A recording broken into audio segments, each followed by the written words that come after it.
Buenos días a todos. En la clase de hoy vamos a ver algunas situaciones en las cuales se pueden producir enfermedades tanto por carencia como por exceso de nutrientes. Lo que vamos a ver hoy es simplemente un pantallazo de todas estas patologías y seguramente van a profundizar en otras asignaturas años próximos. Comencemos hablando con la definición de una persona bien nutrida. ¿A qué consideramos una persona bien nutrida?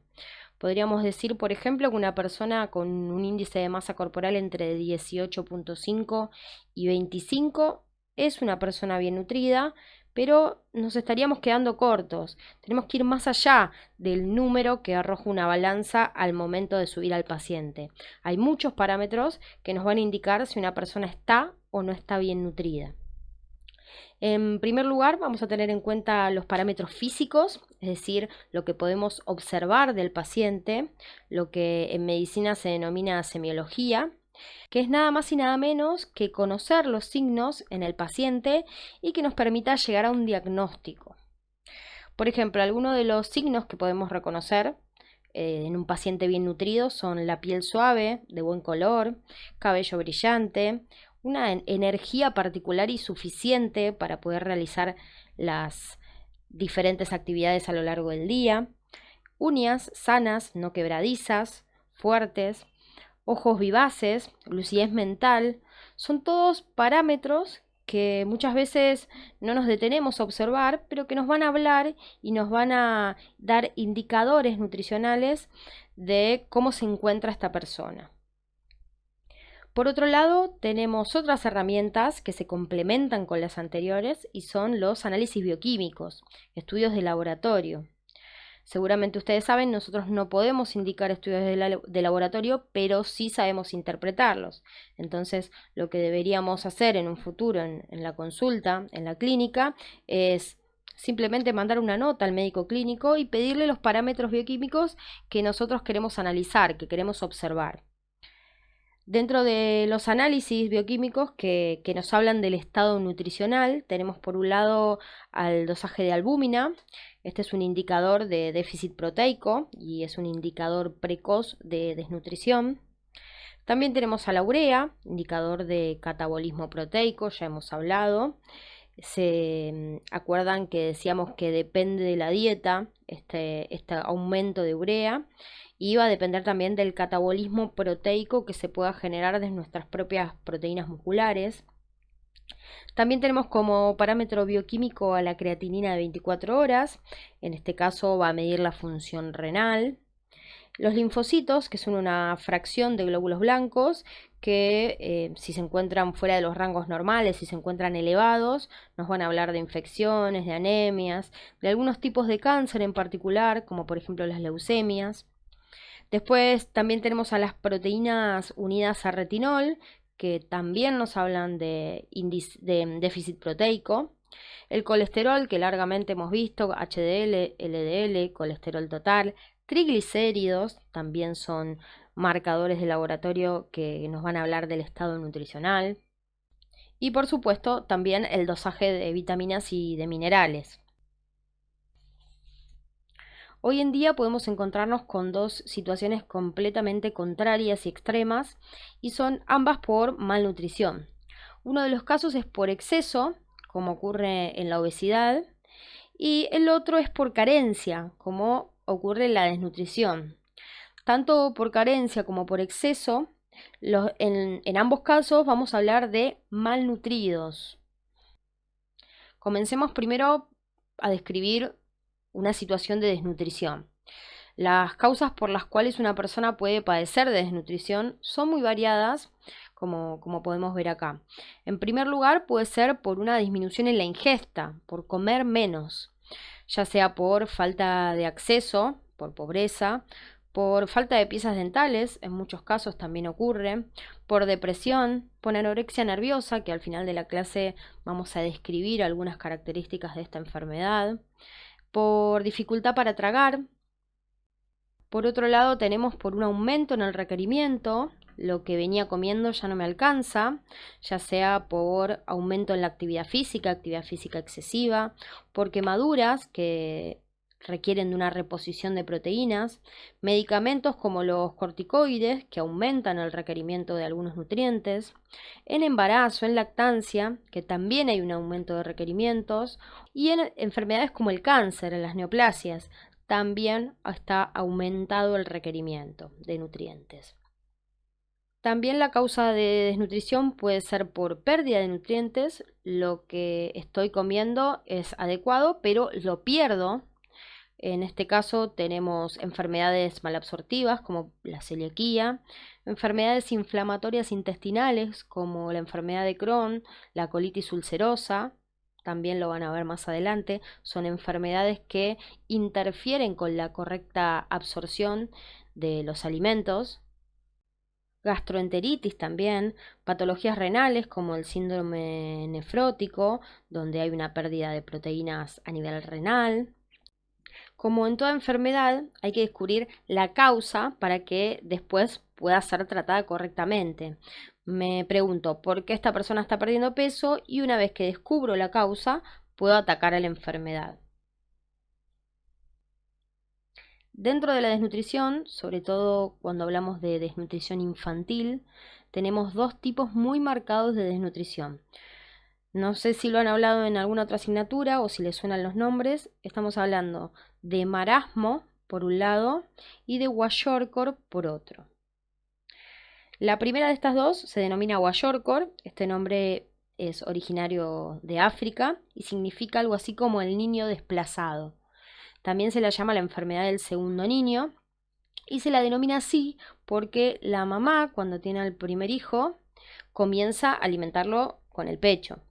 Y al nacer el segundo, quizás sea antes del año de vida, el primero se desplaza. Esto es para comenzar a alimentar al segundo, obviamente. Y este primer nene comienza a alimentarse con alimentos que son carentes en proteínas, muy bajos en proteínas de mala calidad. Y se alimenta principalmente con cereales, con harinas, con polenta y ese tipo de alimentos. Pero nada con fuente de proteínas. Imagínense que son personas con muy bajos recursos y sobre todo con problemas de acceso grave a los alimentos. Este tipo de desnutrición puntual, el kwashiorkor, es una desnutrición de tipo proteica. ¿Esto qué quiere decir? Que no hay una carencia de todos los macronutrientes, sino que especialmente me enfoco en el aporte de proteínas. Hay una desnutrición proteica. En este caso se cubre quizás los requerimientos energéticos. Esto quiere decir que las calorías diarias están cubiertas con otros alimentos, pero a base de alimentos pobres en proteínas. El aporte proteico es el que está de forma deficiente. ¿Cuáles son entonces los signos y los síntomas que se pueden ver en estos pacientes, en estos niños? Pensemos siempre que estamos hablando de población infantil. Piensen en la función de las proteínas de nuestro organismo, en la función plástica. Vamos a tener pelo seco, quebradizo. Va a aparecer lo que llamamos signo de bandera, que es una especie de coloración distinta. Se notan como franjas en la coloración del pelo, franjas de color más claro, tipo rojizo, y el color natural del pelo. Esto tiene que ver con el déficit proteico, obviamente. También se caracterizan por tener piel seca. Suelen aparecer dermatitis, también a causa de este déficit proteico. Hepatomegalia es otro de los síntomas. Hay en este caso una incapacidad de los lípidos hepáticos, principalmente de los triglicéridos, para poder salir del hígado. Y esto se va a deber a la carencia de proteínas que luego van a formar parte de la lipoproteína y que son las que salen del hígado hacia la circulación. Al haber carencia de proteínas, estos triglicéridos no tienen cómo vehiculizarse y cómo salir del hígado para poder transportarse en sangre. Por eso quedan encerraditos adentro del hígado. Luego podemos ver también niveles bajos de proteínas transportadoras como la ceruloplasmina, la transferrina, la albúmina. Sobre todo hacer el foco sobre la albúmina. La albúmina, además de ser la principal proteína transportadora, también es reguladora de la presión oncótica, presión del agua dentro de los vasos. es decir, que mantiene el agua junto con el sodio dentro de los vasos. Es por eso que en estos pacientes puntualmente hay una disminución también de la presión arterial. A su vez, este agua que se extravasa, que sale de los vasos hacia el líquido intersticial y se acumula allí, produce edemas, otro de los síntomas y quizás el más marcado de todos. Esas pancitas hinchadas que se ven ahí, que podemos ver en la foto, las llamamos ascitis. Es edema a nivel abdominal. También se ve este tipo de edemas en otras patologías, como por ejemplo en la cirrosis hepática, que también está relacionado con la provisión de albúmina. En este caso se debe al déficit de albúmina, a la extravasación del líquido dentro de los vasos hacia el líquido intersticial y esta acumulación de líquido a nivel abdominal. Luego tenemos al marasmo. El marasmo es el otro tipo de desnutrición del cual habíamos hablado. En este caso, lo que yo voy a ver en la persona es que está completamente adelgazada, sin síntomas de edema, y en este caso hay una desnutrición de tipo calórico-proteica. Hay un déficit general de nutrientes, no solo proteico. En este caso hay pérdida de músculo, hay pérdida de masa grasa, no hay casi reserva de grasa en el tejido adiposo. A diferencia de las personas con kwashiorkor, no hay presencia de edema y ese va a ser la principal característica distintiva con respecto al kwashiorkor. ¿Por qué no hay edema en estos casos? Bueno, porque se utilizan las proteínas musculares para poder fabricar esa albúmina que tengo disminuida. Compenso por otro lado. En el caso anterior, al haber calorías suficientes, no provenientes de proteínas, pero sí calorías suficientes, no había proteólisis, el organismo no llegaba a hacer proteólisis. Por lo tanto, no se podían utilizar las reservas musculares. En este caso sí hay proteólisis, por lo tanto, se puede compensar la producción de albúmina para regular principalmente la presión oncótica. Y es por eso que se evita y que no hay formación de edema. Es por esta compensación que realiza el organismo que en un principio de la enfermedad, en los comienzos, el laboratorio de estos pacientes puede dar normal y en algunos casos ligeramente modificado, ligeramente alterado. Pero tiene que ver con esto, con esta compensación que realiza el organismo debido a que sí, en estos casos, hay catabolismo proteico, hay proteólisis. Ahora pasemos al otro extremo completamente distinto. Pasamos de desnutrición, de carencia, de déficit a exceso. Estamos hablando entonces de obesidad. Podemos definirla, la obesidad, como la acumulación excesiva de tejido adiposo. En otras palabras, es el exceso de grasa en nuestro cuerpo. Ahora bien, pensemos cuáles son las causas que generan este aumento anormal en la grasa corporal. En la mayoría de los casos, la obesidad se produce por un aumento de la ingesta calórica, aumento en el consumo de alimentos y en el consumo de calorías, y esto está asociado también a una vida sedentaria, una disminución en el gasto de energía. También a esto debemos sumarle los factores ambientales, la predisposición genética que puede tener cada individuo, el consumo de algunos fármacos como antidepresivos, tranquilizantes o glucocorticoides también pueden favorecer el aumento de peso. La obesidad también puede deberse a causas hormonales, como en el caso del hipotiroidismo o del síndrome de Cushing, que ya hemos hablado algo de eso. Puede estar provocada por enfermedades neurológicas o hereditarias que alteran el centro del hambre y el centro de la saciedad. Estos centros se localizan en el hipotálamo y en estos casos estaríamos hablando de obesidad generada por hiperfagia. Un ejemplo de este tipo de causas es el síndrome de Prader-Willi. Las personas que padecen este síndrome quieren comer de manera constante porque nunca se sienten satisfechas y es por eso que suelen tener también problemas para controlar su peso. Como ven, hay infinidad de razones por las cuales se puede generar este aumento en la cantidad de tejido adiposo.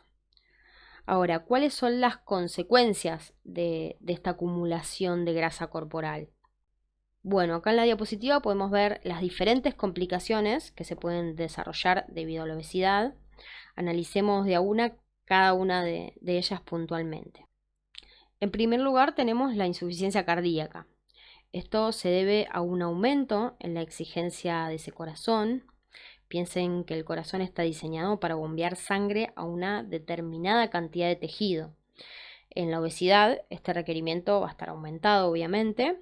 Por lo tanto, el corazón va a estar exigido y puede generarse lo que llamamos hipertrofia cardíaca, un engrosamiento de las paredes del corazón. Debido a esto puede ocurrir que no haya una buena perfusión de todos los tejidos, es lo que llamamos hipoxemia, que es falta de oxigenación de los tejidos, con lo cual puede haber consecuencias a nivel del sistema nervioso central, como por ejemplo somnolencia. Es muy típico en personas con obesidad mórbida que estén hablando y que de repente se queden dormidas, como si nada. Esto se debe a la disminución de la concentración de oxígeno en la sangre y la disminución de la concentración de oxígeno a nivel del cerebro, a nivel del sistema nervioso central. Este síntoma, esto de quedarse dormido de repente, tiene un nombre y se lo denomina síndrome de Pickwick. Asociado a esto también podemos hablar de las apneas de sueño, que son episodios en los cuales se obstruye por completo la faringe mientras se duerme y momentos en los cuales no hay provisión de oxígeno. Esto se genera por el aumento de la grasa en el abdomen. Esta grasa se desplaza hacia el diafragma y hace que disminuya la capacidad del pulmón para poder inflarse, para poder dilatarse. Principalmente cuando la persona está de cúbito dorsal, es decir, acostada boca arriba. Por otra parte, además, podemos pensar que esta persona llegó a estar obesa, llegó a esta obesidad por malos hábitos alimenticios, por lo cual puedo imaginarme que además en sus arterias hay depósitos de colesterol y placas de ateroma. Además también puede haber un aumento de triglicéridos sanguíneos, hipertrigliceridemia. Las causas pueden ser tanto exógenas como endógenas. Exógenas, ya sabemos, por aumento del consumo de hidratos de carbono simple y por aumento en el consumo de alcohol. Estas son las únicas dos razones por las cuales se pueden aumentar los triglicéridos exógenos en sangre. Y luego tenemos las causas endógenas. Pensemos un poquito más allá en este caso. No sé si recuerdan, pero en la clase de lipoproteínas nosotros vimos que había una enzima que se llamaba lipoproteína lipasa y que se encargaba de degradar o hidrolizar los triglicéridos que viajaban en las lipoproteínas, los triglicéridos que venían del hígado. Bueno, esta enzima también habíamos dicho que era insulino dependiente, es decir, que funcionaba solamente ante la presencia de insulina. Pensemos entonces qué ocurre en un paciente obeso con la insulina. Vamos a tener una predisposición a la insulinoresistencia. Si la lipoproteína lipasa no detecta la presencia de insulina debido a la insulinoresistencia, estos triglicéridos que viajan dentro de la lipoproteína no se van a poder degradar y como consecuencia voy a tener un aumento de los triglicéridos en sangre, triglicéridos endógenos en este caso. Además, esta insulinoresistencia va a aumentar las chances de padecer diabetes tipo 2. También puede presentarse en estos casos hiperuricemia asociada a la ingesta, que puede agravarse y en el caso de que exceda los niveles normales y asociado a otra sintomatología puede pasar a ser gota. Por otro lado tenemos enfermedades articulares, esto es a causa del exceso de peso, articulaciones que fueron diseñadas para cargar una cantidad de peso determinado, al verse aumentado ese peso, se van a generar lesiones, dolor, inflamación, artritis. Y bueno, las consecuencias más graves serían el ACV, el accidente cerebrovascular, y el infarto agudo de miocardio, también relacionado con todo esto que acabamos de decir. Bueno, pasamos a la siguiente diapo. Acá encontramos dos conceptos que están relacionados con los adipocitos en obesidad. Vamos a hablar de hipertrofia y vamos a hablar de hiperplasia. Hipertrofia nos habla de un aumento en el volumen del adipocito. Hiperplasia nos va a hablar de un aumento en la cantidad de adipocitos. ¿Por qué hablamos entonces de hipertrofia y de hiperplasia? Bueno, hay una teoría acerca de cómo actúan los adipocitos en la obesidad. Esta teoría habla de que los adipocitos aumentan y aumentan de tamaño, es decir, se hipertrofian, y cuando alcanzan determinado volumen se reproducen, o sea, de un solo adipocito salen dos. Eso sería la hiperplasia. Primero va a ocurrir la hipertrofia y luego ocurre la hiperplasia. Según esta teoría, este mecanismo ocurre solamente en la infancia, hasta los 5 años de vida aproximadamente, y después de esa edad, los adipocitos que se generaron hasta el momento ya son los que vamos a tener el resto de nuestras vidas. Ya no se van a reproducir más. Sí van a hipertrofiarse, es decir, van a aumentar de tamaño de acuerdo a el aporte calórico y a la reserva de energía, pero no van a multiplicarse. Entonces, pensemos en niños menores de 5 años con aumento de grasa corporal.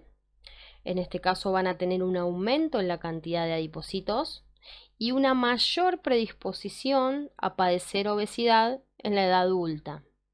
Esto se debe a que estos niños van a contar con mayor cantidad de adipocitos que un niño normopeso, que un niño que llegó con peso normal hasta los 5 años de edad.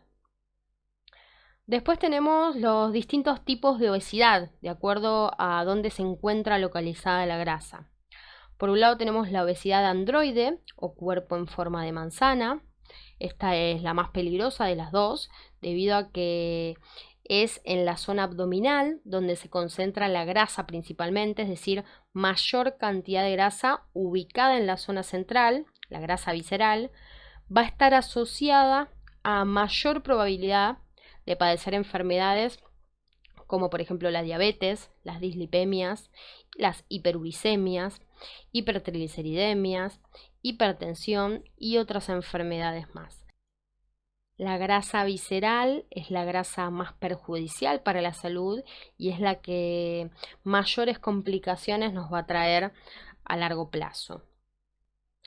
Este tipo de obesidad es mucho más común en hombres, sin embargo hay mujeres que también presentan este tipo de obesidad, este tipo de acumulación de grasa a nivel abdominal, pero tengan en cuenta que siempre va a predominar más en hombres que en mujeres.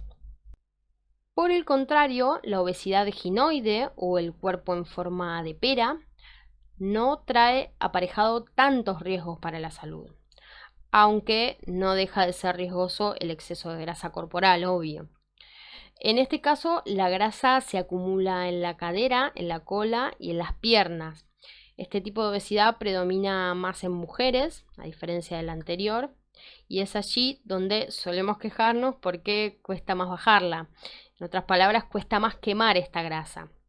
Es menos nociva, pero más difícil de eliminar. Y por último, en la clase de hoy también vamos a ver aspectos generales de dos enfermedades que seguramente ya vieron en psicosociología, que son la anorexia nerviosa y la bulimia. Simplemente contarles algunas particularidades que están relacionadas con la clínica, con los aspectos bioquímicos de la enfermedad. No vamos a profundizar demasiado. Tanto la anorexia nerviosa como la bulimia son trastornos alimenticios que se dan en personas previamente sanas y se caracterizan por el miedo extremo a engordar. Su única meta es continuar adelgazando, dejando de lado todos los demás aspectos de la vida cotidiana. Son personas que están completamente obsesionadas por el control de la ingesta de los alimentos. La anorexia nerviosa afecta principalmente a mujeres jóvenes, aunque en los últimos años ha ido aumentando la cantidad de hombres que padecen esta enfermedad, y se caracteriza por una marcada pérdida de peso autoinducida. Hay dos alteraciones básicas que se presentan en este trastorno. Por un lado, la alteración en el esquema corporal, que se encuentran muy distorsionadas. Son personas que se miran al espejo y se ven gordas cuando en realidad tienen un peso mucho menor al que deberían. Y por otro lado, tienen mucho miedo y aversión profunda a la obesidad. En el caso de la bulimia, la característica más relevante es la alimentación compulsiva, acompañada por comportamientos destinados a generar la pérdida de peso, como por ejemplo vómitos, que son autoinducidos, consumo de laxantes, lo que llamamos conductas purgativas o compensatorias. En este caso no hay descenso de peso como si lo hay en la anorexia. Es más, en algunos casos estos pacientes cursan con algún grado de sobrepeso. Cuando hablamos de factores que predisponen a estas enfermedades, podemos hablar de causas genéticas, idiopáticas también, que no tienen explicación pero que se dan, también de trastornos psicológicos que están relacionados con lo afectivo, con el entorno cercano, puede estar también relacionado con el contexto familiar y social. Y además tenemos una mayor predisposición de la aparición de estas enfermedades en determinadas profesiones que están relacionadas con la estética y con la imagen corporal. Por ejemplo, entre bailarines, modelos, entre deportistas que requieren algún peso determinado para pertenecer o no a una categoría, también es muy común que se presente esta enfermedad. Son profesiones en donde se ha visto que estas dos enfermedades tienen una mayor predisposición, tienen una mayor frecuencia. Quiero hacerles una aclaración: cuando nosotros hablamos de anorexia, estamos hablando de un síntoma, es simplemente la pérdida de apetito. La anorexia es pérdida de apetito, es la ausencia de las ganas de comer y puede estar causada por muchas razones.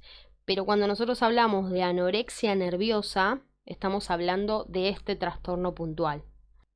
Entonces, ¿cuándo vamos a hablar de que una persona padece de anorexia nerviosa? Bueno, cuando hay una pérdida del apetito y una disminución en el peso mayor al 25% del peso con el que comenzaron.